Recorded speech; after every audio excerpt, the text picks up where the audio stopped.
Salam, salam, outsider, le débrief commence maintenant.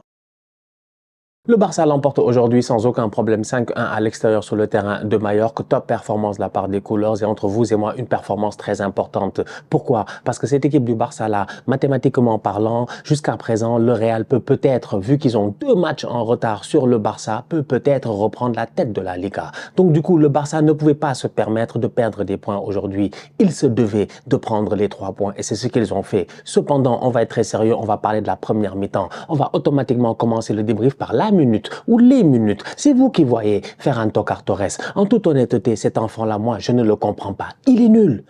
En fait, il est vraiment très nul.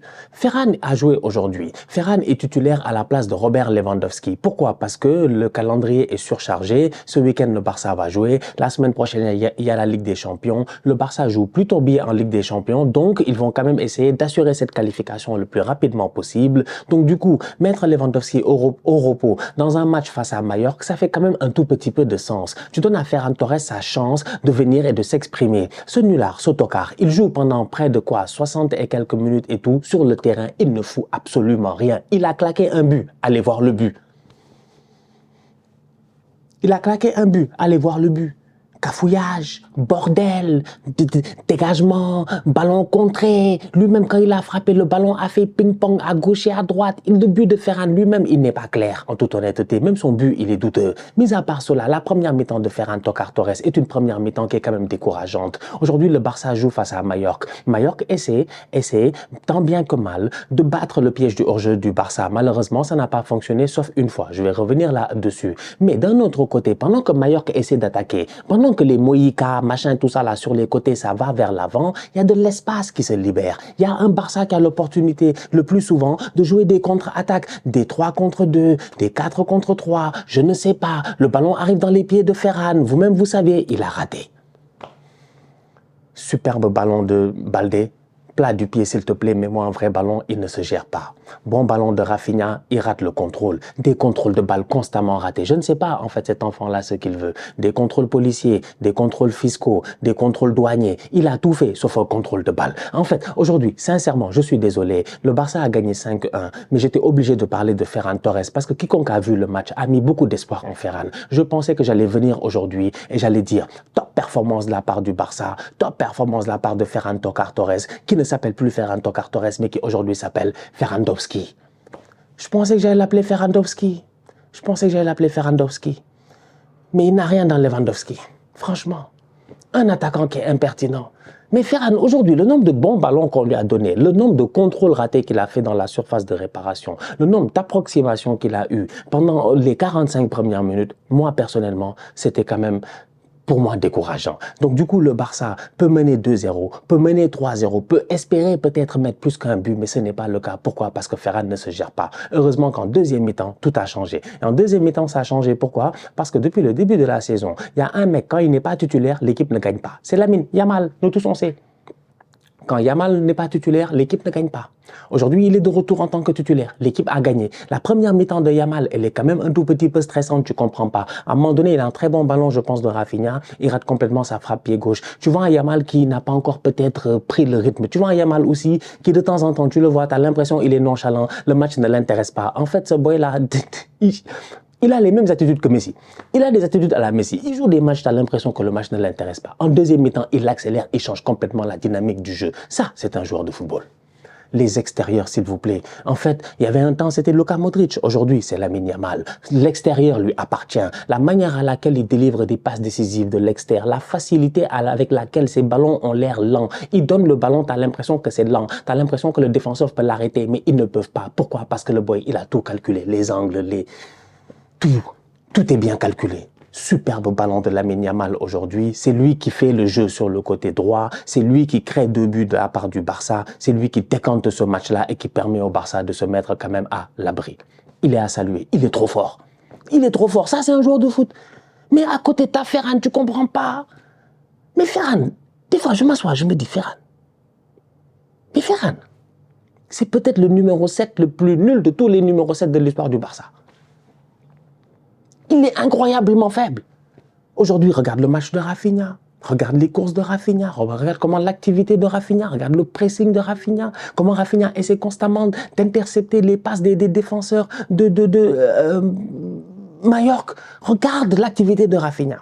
Regarde comment le gars, il a le flair. Défenseur de Mallorca à la 45e minute qui rate sa tête, qui est là, Rafinha. C'est dommage, il a raté. Yamal aussi derrière, il a raté. Mais il est là, il est présent. L'autre, tu as l'impression qu'il est présent, mais juste pour là.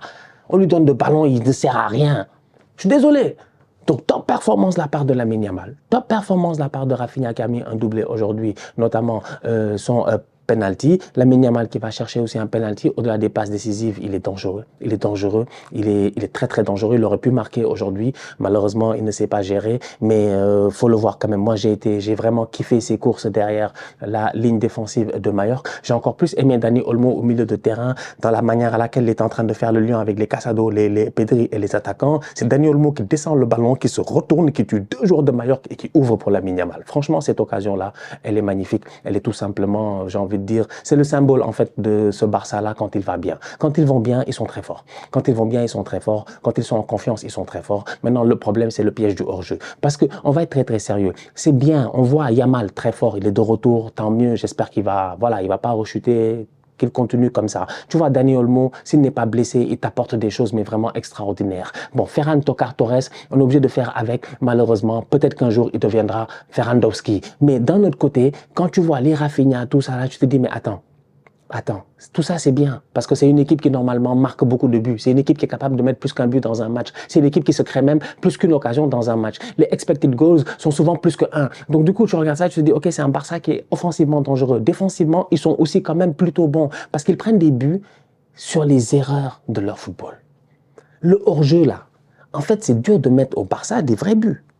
Venir, tac, tac, tac, tu les fais souffrir, tu les fais galérer, tu claques un but. Non, c'est eux. C'est Jules Koundé, il déconne. C'est je ne sais pas qui en défense, Inigo Martinez, il a déconné. C'est je ne sais pas quel joueur qui ne sait pas gérer. C'est aujourd'hui en fait un hors-jeu où plusieurs fois il joue avec le feu. Franchement, c'est un enfant qui joue avec le feu. Mais ils ont une ligne à 45 mètres de Iñaki Peña, t'as les boys de Mallorca qui sont en train d'essayer. Tu sais, Mallorca, c'est une île. Donc voilà, c'est des boys, ils savent nager. Donc il faisait que ça, être là à plonger. À un moment donné, il y en a un, il a plongé, il est passé. Maffeo, il est passé. Et même l'autre boy qui touche le ballon, ou qui veut pas toucher le ballon, je pense que c'est Samou. Mais Samou aussi, il est passé. En fait, je pense que même les deux sont onside. Il y a un gars qui fait ça. Il dit, il touche pas le ballon. Parce que Maffeo a quitté là-bas, il a dit, hey, touche pas, laisse. Donc le boy a laissé, mais je pense qu'il n'est pas hors jeu. Aucun des deux n'est hors jeu. Ils sont couverts, donc c'est compliqué. Tu vois, Inigo Martinez qui revient. À un moment donné, ils ont eu 11 hors jeu Mallorca aujourd'hui. Il y en a un qui est passé. Ils ont pris 5 buts. Je répète, ils ont eu 11 hors-jeu. Il y en a un qui est passé, ils ont pris 5 buts. Défensivement parlant, ils n'ont pas été bons. Ça, on l'a vu aujourd'hui, malgré le fait que leur gardien, quand même, pour moi, je l'ai trouvé globalement courageux sur pas mal d'arrêts et puis tout cela. Mais ils n'ont pas été assez bons défensivement. Le Barça a concrétisé. Si Ferran Torres est beaucoup plus fort que cela, peut-être que ce match-là, sincèrement, je ne vais pas vous blaguer, hein, il finit pas 5-1, il finit peut-être 7-1 ou 8-1, en toute honnêteté. Mais derrière, quand ils encaissent ce but-là, ça les fait douter. Quand ils encaissent ce but-là, ça les ramène à 1-1. Ils ont de la chance derrière de rentabiliser avec Rafinha, le penalty, Lamine Yamal et tout ça, mais ils prennent beaucoup trop de risques. Ils prennent beaucoup trop de risques. Il y a trop d'espace qui sont lâchés derrière.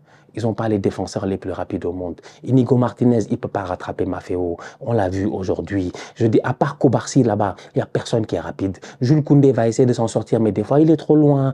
Comment s'appelle Baldé? Des fois, il est trop haut. Donc, c'est un latelier, vous-même, vous savez. Donc, du coup, automatiquement, ça te laisse Kobarsi ou Inigo Martinez. Et les deux ensemble, en fait, Kobarsi ne peut pas tout faire. Aujourd'hui, je l'ai vu rattraper Mouriki, gérer, machin, tu vois, à gauche et à droite, il y a des problèmes et tout. Il ne peut pas tout faire. Donc, il faudrait trouver une solution à ces lignes du hors-jeu. Il y a certaines équipes face auxquelles ils vont le faire plus tard dans la saison et ça peut leur faire très mal. Attention, vraiment attention.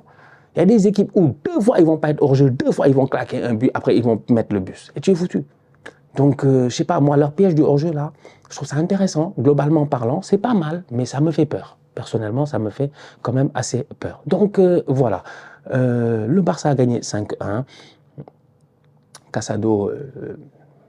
Il est bon, il est bon, il est bon. Il ramène beaucoup de stabilité. Pedri aussi. Bonne rentrée de la part de Frenkie de Jong. Vraiment bonne rentrée. Il est rentré, il a fait 10 minutes, 2 minutes. Il a fait 15 minutes.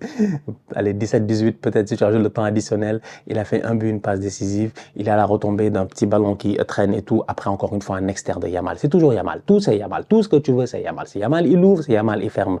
Yamal donne un super ballon. Centre pour Rafinha. Le ballon est ressorti à l'entrée de la surface qui est là à la retombée. Frenkie de Jong. Ça fait plaisir. Il est important, Frenkie. Frenkie n'est pas un tocard. C'est pas un tocard. Il est important. Ils ont besoin de Frenkie. Ils ont besoin de Frenkie en forme, ils ont besoin de Gavi en forme, ils ont besoin d'un effectif qui soit compétitif. Je dis bien compétitif. Et en ce moment, c'est le cas. Casado, je pense qu'il mérite sa place de titulaire. Pedri, j'en parle même pas. C'est vraiment le meneur de jeu reculé qu'il pense être. C'est le patron. C'est lui qui décide à gauche et à droite. Mais avoir des boys comme Frenkie qui ont aussi une place de titulaire à aller chercher, mais qui peuvent sortir du banc et te rassurer dans un match comme cela, ça fait du bien. Je vous rappelle qu'à un moment donné, il n'y a pas longtemps, oui, c'était à 10 contre 11. Oui, c'est vrai qu'Assado avait pris un rouge, mais à 15 minutes, ils ont pris 2 buts. À 15 minutes avant la fin du match. Ils sont complètement foirés. Rien n'est allé, ils ont pris 2 buts. Donc c'est important que quand les gars y rentrent, ils se gèrent. Top performance de la part de Frenkie de Jong. Top performance de la part de Pau Victor, qui a joué 3 fois moins ou 4 fois moins que Ferran Toccar Torres, mais qui a marqué autant de buts que Ferran Toccar Torres. Mais on va où avec Ferran? Ferran, c'est le nulard des nullards. Je l'aime trop. Franchement, j'espère un jour je vais le rencontrer. J'espère un jour je vais rencontrer Ferran. Je vais me poser avec lui, je vais discuter avec lui. Je vais faire Ferran. Non mais c'est que Ferran, il redonne espoir aux gens, quoi. Tu vois Ferran jouer, tu te dis, yeah, tu peux être footballeur. Franchement. En tout cas, bref. La famille, on se capte très bientôt pour une nouvelle vidéo. D'ici là, continuez à liker, on continue à partager. On s'abonne. On est ensemble, on reste en santé, c'est toujours le plus important. Tous outsiders.